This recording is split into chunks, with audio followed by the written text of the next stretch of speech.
Sebuah candi menguak konspirasi pembunuhan kepala negara di Jawa kuno.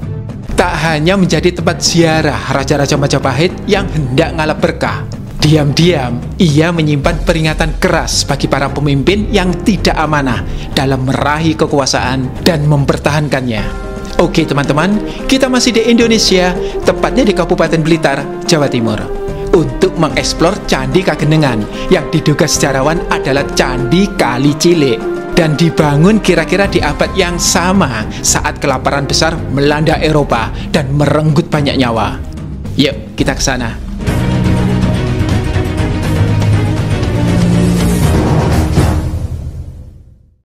Buku terbaru ACC Channel, Rahasia Nusantara, sudah terbit ya. Ini reportase sejarah dan catatan perjalanan saya ke belasan Candi Medang. Bisa dibeli di mana? Cek komen atau bio. Yang sudah punya, saya tunggu reviewnya. Dan mari kita lanjut. Dengan penuh pertimbangan, Anusapati, Pangeran Tumapel, menghadap sang ibunda untuk menanyakan kebenaran mengenai ayahnya. Ken Dedes pun bertutur lirih namun jernih bahwa ayah kandung Anusapati, yakni Tunggul Ametung, tewas dibunuh Ken Angrok yang kini bergelar Sri Rajasa Batara Sang Amurwabumi dan merupakan pendiri kerajaan Tumapel dari yang sebelumnya cuma setingkat keakubuan. Dulu, untuk menghapus jejak kotor itu, Ken Angrok mengkambing hitamkan kebo ijo dan menghabisinya. Dengan tangan berlumuran darah, Ken Angrok pun merebut tahta Tumapel. Mendengar cerita Ken Dedes, Anusapati dibakar amarah dan merancang balas dendam. Dikirimnya abdi dari Batil untuk menghabisi Ken Angrok. Naasnya, abdi itu lalu dibunuh oleh Anusapati usai menunaikan tugasnya. Jejak kotor telah dihapus menjelang senja yang gaduh itu. Dan sekali lagi, ia yang tangannya berlumuran darah mendaki kuasa. Pembunuhan Ken Angrok alias Sang Amurwabumi diceritakan dalam Pararaton yang ditulis 250 tahun kemudian. Yo, artinya Pararaton sumber sekunder, Mas Asisi. Pinter, Pararaton memang sumber sekunder untuk kasus kematian Ken Angrok. Namun, sumber paling primer, yakni Prasasti Mula Malurung dari abad 13, malah mensupport narasi pembunuhan ini. Leluhur Wangsa Tumapel, yakni Batara Siwa, disebut wafat di Singgasana Emas. Dan para sejarawan sepakat, kata Sang Linaring Dambakanaka alias mati di Singgasana Emas adalah ungkapan alegoris untuk kematian yang mendadak dan tidak wajar. Kalau rajanya meninggal normal, biasanya sekedar dicatat berpulang atau pecah, seperti dalam Prasasti Wanua Tengah 3. Juga mantuk dan mulih, seperti dalam Nagara Kertagama. Uniknya, sejarah Tumapel sebenarnya juga dicatat dalam Nagara Kertagama oleh Mpu Prapanca. Dan bisa dibilang primer ya, karena pencatat silsilah yang menjadi narsumnya Prapanca saat itu telah mencapai usia sahasra masa alias 1000 bulan. Jadi, kemungkinan sang narsum telah hidup di abad 13 ketika Ken Angrok wafat. Sayangnya, Nagara Kertagama bungkam mengenai peristiwa ini. Ia sekedar mencatat bahwa Rangga Rajasa, sang Girinata Putra, setelah meninggal dipuja sebagai Siwa di Candi Kagenengan dan sebagai Buddha di Candi Usana. Telung sumber, tapi jenenge Ken Angrok kok beda-beda. Yakin itu orang yang sama, Mas? Yakin dong, perbedaan nama itu sebenarnya wajar kok. Karena Raja Jawa kuno biasanya memang punya lebih dari satu nama. Ada nama kecil atau garpu patinama, nama ketika menjabat, dan nama sesudah meninggal. Lagi pula, meski nama pendiri Singasari atau Tumapel dalam 3 sumber itu berbeda, mereka kompak loh soal letak candi pendarmaannya, yaitu Kagenengan. Dan sebagian sejarawan menduga candi itu adalah Candi Kali Cilik di Blitar. Ah, tenan deh, Mas. Aduh, tenan loh, saka Singosari. Makanya, untuk membuktikannya, ayo kita langsung meluncur ke sana. Budal! Dari kota Malang, saya berkendara sekitar 3 jam menuju Kabupaten Blitar. Jujur, prasarana ke Candi Kali Cilik masih kurang sip. Ada banyak jalan berlubang dan kadang macet oleh ramainya warga yang mengangkut jualan. seperti ini nih. Tapi kesabaran saya pun berbuah. Sampailah saya di lokasi candi yang tengah berbenah ini. Di Candi Kali Cilik cuma ada satu candi induk, namun susunannya relatif lengkap. Sayang ya, kemuncaknya hilang. Gayanya mirip banget dengan Candi Kidal di Malang, yang merupakan candi pendarmaan Anusapati, sang pembunuh Ken Angrok versi para raton. Hanya saja di sini vibe-nya Majapahit banget karena terbuat dari bata merah. Tapi kan gak semua candi bata merah mesti Majapahit, Mas Asisi. Betul. Makanya, yuk kita amati Candi Kali Cilik lebih cermat lagi. Kalau saya perhatikan, candi ini bertipe misra alias dua bahan, yakni bata merah dan batu andesit. Loh, ono ta candi bahane akeh? Kalau menurut Silpa Sastra, yakni kitab-kitab pegangan membuat candi, ada 3 tipe candi berdasar bahannya. Yang bahannya satu jenis dinamakan Suda. Misalnya, Candi Pelausan di Klaten, bahannya batu andesit only. Dan pernah saya ulas ya pada tautan di atas atau di deskripsi. Candi yang terbuat dari 2 bahan disebut misra. Misalnya ya Candi Kali Cilik ini. Lihat, gak hanya bata merah, batu andesit pun dipakai di ambang pintu dan tangganya. Terus yang lebih dari 2 bahan dinamakan samkirna. Misalnya Candi Boyolangu di Tulungagung yang berbahan bata merah, batu andesit, serta kemungkinan beratap tumpang dari kayu. Candi Boyolangu sebagai pendarmaan Gayatri Raja Padmi pernah saya ulas ya pada tautan di atas atau di deskripsi. Yuk, kita balik menelusur Candi Kali Cilik karena ternyata ia dijaga 8 naga di penjuru mata angin. Layaknya menara, postur Candi Kali Cilik ramping namun tinggi menjulang. Mari kita mendekat. Lihat, ada upapita dan adistana, yakni bagian bawah yang menunjang kesucian badan candi. Sehingga pada atau badan utama candi berada di elevasi yang cukup tinggi. Tinggi saya aja saat berdiri di tanah nggak bisa mencapai badan candi. Nek kowe mesti kelelep. Ya jelas, aku kan imut.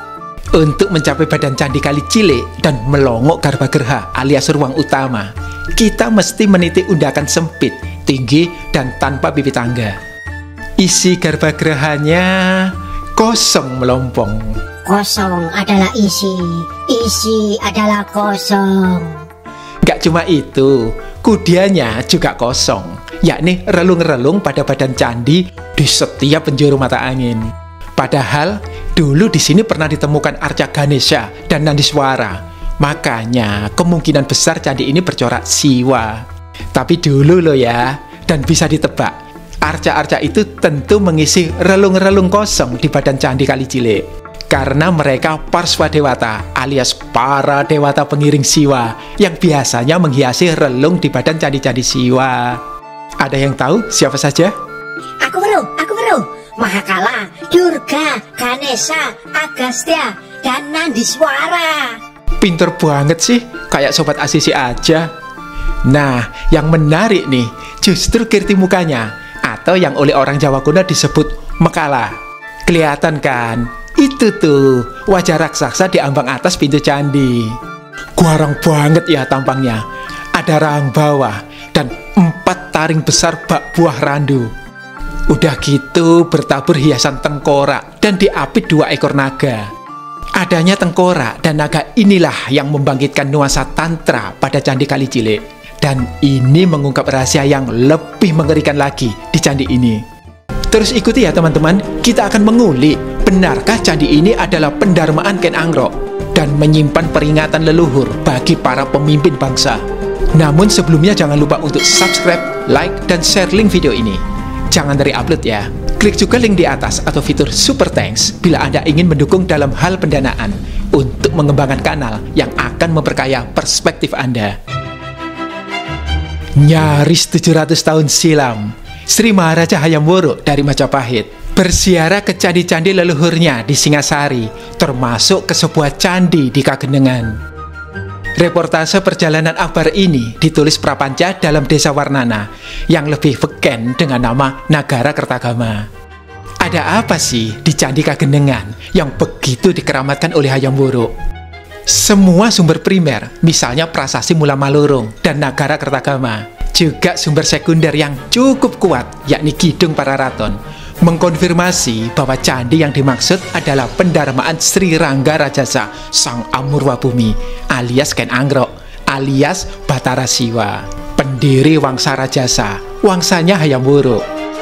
Banyak sejarawan meyakini candi di Kagenengan itu saat ini adalah Candi Kali Cilik Blitar. Di antaranya seorang guru besar di UI.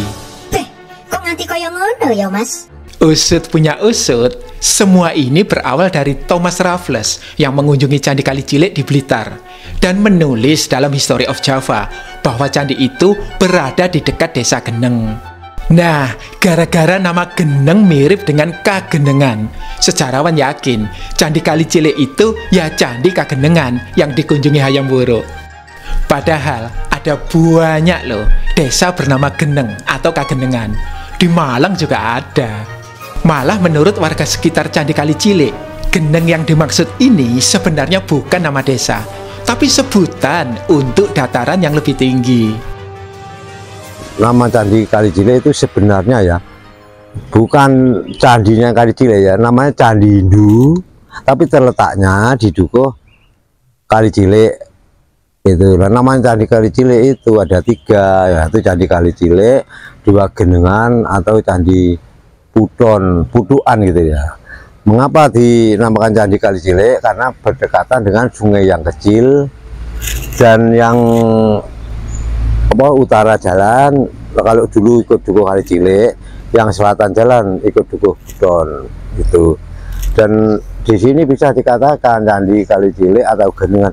Genengan tempatnya di tanah yang paling tinggi daripada yang sekitarnya. Yang belakangnya kalau dulu ya letusan kelut untuk lewat situ. Tapi kalau Candi Kali Cilik ada letusan kelut itu masyarakat Candirejo di sini itu untuk pengungsian di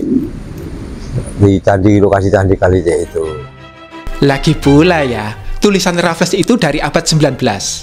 Meski cukup membantu, namun tentu sekunder banget untuk mengenali candi dari masa Singasari Majapahit.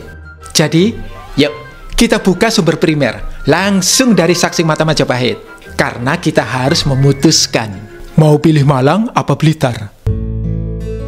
700 tahun silam, candi di Kagenengan tampak megah dalam pandangan Prapanja. Nagara Kertagama mencatat ada arca Batara Siwa di garbagerahannya.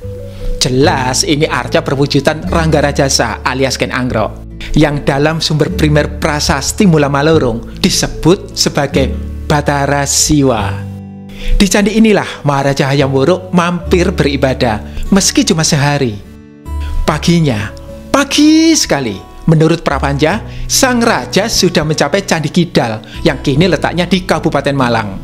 Dilanjut ke Candi Jago sore harinya, juga di Kabupaten Malang. Jelas ya, kalau di logika, semua candi yang disebut ini tentu berdekatan, gak jauh-jauh amat. Iki candi-candi ini arek ngalam, Sam. Sementara itu, jarak Candi Kali Cilik di Blitar ke Candi Kidal di Malang kira-kira 100-an kilometer. Naik mobil saja butuh berjam-jam. Apa mungkin Raja Hayam Wuruk menginap di Blitar, lalu paginya sudah cus sampai di Candi Kidal bersama rombongan pedati hias yang ditarik sapi. Ojo-ojo iku sapi ajaib, Sam, iso miber. Ya nek dipikir-pikir ya mustahil Candi Kagenengan nang Blitar, kecuali Hayam Wuruk nyeleh pintu kemana saja Doraemon. Podo. Bagi saya, lebih masuk akal bila Candi Kagenengan lokasinya di Malang Raya, nggak jauh-jauh dari Candi Kidal dan Candi Jago. Menurut penulis dan budayawan Hadi Sidomulyo, Candi Kagenengan kemungkinan ada di Dusun Kagenengan, Kecamatan Wagir, Malang. Di sana, masyarakatnya masih menyimpan ingatan tradisi bahwa Ken Angrok didharmakan di puncak Gunung Katu. Sayangnya, peninggalan yang tersisa di Gunung Katu terlalu sedikit untuk ukuran pendarmaan raja besar. Jadi, sejatinya posisi Candi Kagenengan yang dicatat Prapanja dalam Nagara Kertagama masih misterius. Tapi yang pasti, menurut saya, bukan di Candi Kali Cilik di Blitar. Karena 4 hal yang luput dari perhatian sejarawan. Sudahlah, jarak Candi Kali Cilik di Blitar terlalu jauh dengan Candi Kidal di Malang. Ada 4 hal yang sebenarnya mematahkan dugaan bahwa Candi Kali Cilik adalah pendarmaan Ken Angrok, meski diyakini sebagian sejarawan. Pertama, inskripsi di ambang pintu masuk candi menunjukkan angka tahun 1271 Saka alias 1349 Masehi. Wah, ya kuwi wis zamane Majapahit. Pinter, itu zamannya Ratu Tribuana Wijaya Tunggadewi, penguasa ketiga Majapahit, ibunya Hayam Wuruk. Tapi menurut arkeolog Agus Aris Munandar dari UI, inskripsi itu adalah tahun dibukarnya candi ini oleh orang Majapahit. Menurut beliau, aslinya Candi Kali Cilik ya dari era Singasari. Candi kagenengannya Ken Angrok. Oh, kandhani kok ngeyel. Hei, jangan gitu. Namanya hipotesis, ya bebas-bebas aja. Meski menurut saya, kita harus tetap mengutamakan data tertulis. Kalau inskripsi di Candi Kali Cilik menunjukkan masa Majapahit, ya harus kita aminkan itu dari masa Majapahit. Kecuali ada inskripsi atau prasasti lain yang menerangkan bahwa Majapahit sekedar membongkar candi itu, seperti yang terjadi di Candi Jago dan Candi Singosari, yang disertai prasasti bahwa Majapahit cuma memugar. Kedua, bahan bangunan Candi Kali Cilik didominasi bata merah. Padahal semua candi pendarmaan raja-raja Singasari berbahan full andesit, mulai dari Candi Kidal, Candi Jago, sampai Candi Singosari. Bahkan nih, Candi Meleri di Blitar yang diyakini pendarmaan Raja Wisnuwardana dari Singasari juga dari batu andesit. Jadi agak aneh bila candinya Rangga Rajasa, sang pangkal dinasti, malah beda sendiri. Ketiga, pada sungkup dalam Candi Kali Cilik terdapat penanda yang menjadi ciri khas candi-candi Majapahit. Ini kita kenal dengan istilah Surya Majapahit. Ada juga yang menyebutnya pancaran sinar Dewa Surya. Tapi penanda ini gak ada ya di candi-candi era Singasari, termasuk candi yang dibongkar Majapahit sekalipun. Majapahit Pride. Keempat, sumber primer Nagara Kertagama menyatakan bahwa di dekat Candi Kagenengan terdapat pemukiman padat dan ada sebuah candi Buddhis yang rusak terbengkelai. Bagaimana dengan Candi Kali Cilik sekarang? Ternyata nggak ada jejak-jejak struktur di sekitarnya. Candi terdekat adalah Candi Sumber Nanas. Itu pun jaraknya cukup jauh, sekitar 1,5 kilometer dalam garis lurus ya. Dan coraknya pun Hindu karena pernah ditemukan arca Siwa Mahadewa dan Brahma di sana. Semua ini membuktikan bahwa Candi Kali Cilik bukanlah kagenengan, tempat pendarmaan Ken Angrok sebagaimana diyakini sebagian sejarawan. Sejarawan juga manusia, bisa salah. Lah terus Candi Kali Cilik iki candine sopo, Mas? Wah, kalau itu susah dijawab karena belum ditemukan data yang lebih detail mengenai candi ini. Dari tulisan angka tahun di ambang pintunya dan ciri-ciri arkeologisnya, saya hanya bisa mengatakan bahwa Candi Kali Cilik adalah candi pemujaan bercorak siwa yang dibangun pada era Majapahit. Selebihnya masih menjadi misteri hingga sang waktu kelak berkenan membukanya. Terlepas dari benar tidaknya Candi Kali Cilik di Blitar sebagai pendarmaan Ken Angrok, saat mengunjungi candi ini, mau tidak mau, saya merenungkan sosok tokoh ini yang diceritakan dalam Pararaton. Ken Angrok ambisius dan menghalalkan segala cara demi meraih kuasa. Meski tangannya berlumuran darah, ia tak peduli. Bahkan berusaha mengaburkan jejak kelam itu dengan membunuh kebo ijo yang dijadikannya kambing hitam. Namun, pada akhirnya kita tahu, sejarah kelam itu gagal dihapusnya. Bahkan kisahnya diabadikan hingga kini oleh semesta yang membalasnya dengan tragis, setimpal, dan adil. Saya pribadi menganggap bahwa premis Pararaton adalah hukum sebab akibat, mirip karma wibangga di Candi Borobudur, bahwa setiap perbuatan pasti ada balasannya, entah itu baik maupun buruk. Di dalamnya pun terkandung peringatan bagi kita hari ini, bahwa kekuasaan tidak selama-lamanya tergenggam. Maka bijaklah dan welas asihlah saat meraih, mempertahankan, dan melepaskannya. Sebab karma dan tabur tuai itu nyata sebagai pengimbang bagi hukum yang fana.